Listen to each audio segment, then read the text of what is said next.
Hello, social media world. More swiftly, thank you, whoever you are watching this video, spending time to hopefully get some nuggets for myself. I am currently in the Marriott Hotel in Swansea, ahead of running a workshop tomorrow for an amazing business. And I'm very fortunate now that a lot of the work that I do is corporate based, so it enables me to create more impact and legacy, given the sort of the Be the Difference Today work that I do.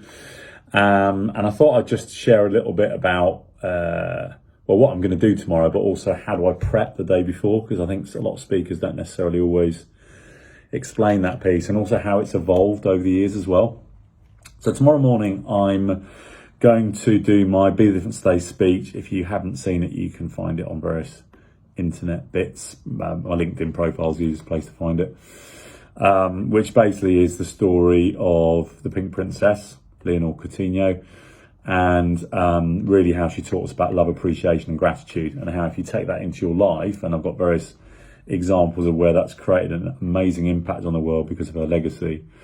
If you take love, appreciation and gratitude into your life, in the corporate world we tend to do more I care, appreciation and gratitude, because sometimes love's not always where people go to in the corporate place, not yet anyway. And then we're going to do an exercise really about just finding out where people are in terms of their own love, appreciation and gratitude, the teams they're in, how they express it to others, and then also looking at how we interact with our past, present and future as well in that regard.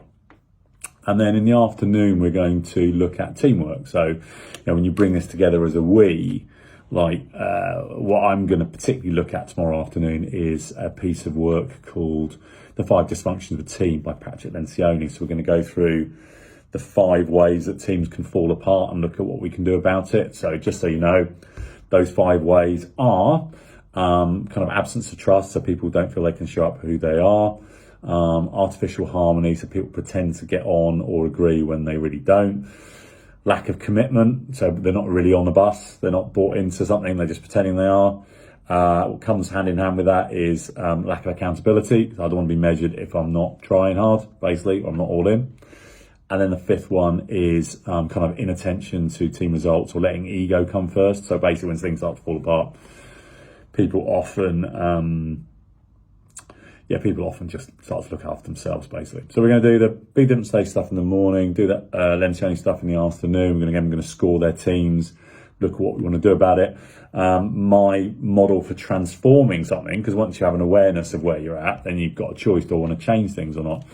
So I use a structure that I created. It's similar to other structures that are out there. I didn't realize at the time when I did it, but it's I call it SMLDS, really catchy, SMLDSS. So we're going to do what do they want to keep the same, because sometimes there's some good stuff we want to keep in there, what they want to do more of, less of, differently, what they want to start doing, what they want to stop doing. So that's the day I'm going to do with this lovely corporate tomorrow. And then really importantly is we booked off time. What a great client. They've actually allowed time in the budget for them to follow up with that, to make sure that they implement what they're learning. Because a lot of corporate training, what happens is, I've been there, you show up, have a great day, nothing changes when you go back. Because fundamentally your limbic brain doesn't really want to change anything. So you've got to give people an opportunity to ingrain this in their kind of systems and processes, their habits.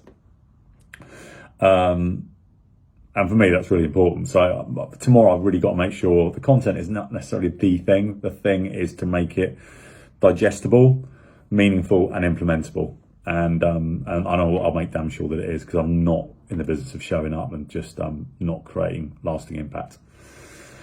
So today, what do I do to prepare for that? So in the old days, I'd have been very big on, let me make sure I've got all my content right and I can fit it into all the time slots, and worrying about that, and make sure I don't forget anything was a big thing for me when I started out as a speaker and facilitator. And that's a nonsense space, because it puts you in headspace and it just isn't, it's tense.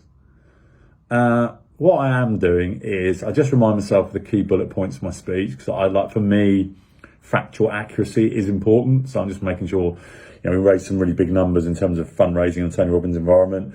So I just make sure I've got those numbers right, making sure I've got the key points sort of nailed down. But I know the speech. It's just trusting it, and whatever comes through, comes through. So for me, really prep is making sure I'm present, because that's what the whole day is about. So I can't talk about presence unless I am present. So really today is just, coming back to me, because sometimes we can get dragged into headspace. I'm very fortunate again that the client has put me up in the hotel tonight, and we're having dinner together as well. So that's really helpful because it enables us to kind of bond and to kind of build that presence early, so I don't have to kind of make too much of an effort tomorrow. I only have a couple of rules when I do workshops: is no mobile phones. So if someone's got something they need to deal with, they go out of the room, because it's such a big day on presence and experience that, technology will kill that. And then the only other thing is that I generally encourage people not to make notes apart from the exercise that we do, and just be with it. And because what I teach is super memorable. But if you don't allow yourself to be, either through modern technology or because you're making too many notes, then you'll kind of miss the point of what we're doing. So that's it. I thought it'd be a short video, but that's cool. Comments welcome, and I will give you an update post-workshop, let you know how it went.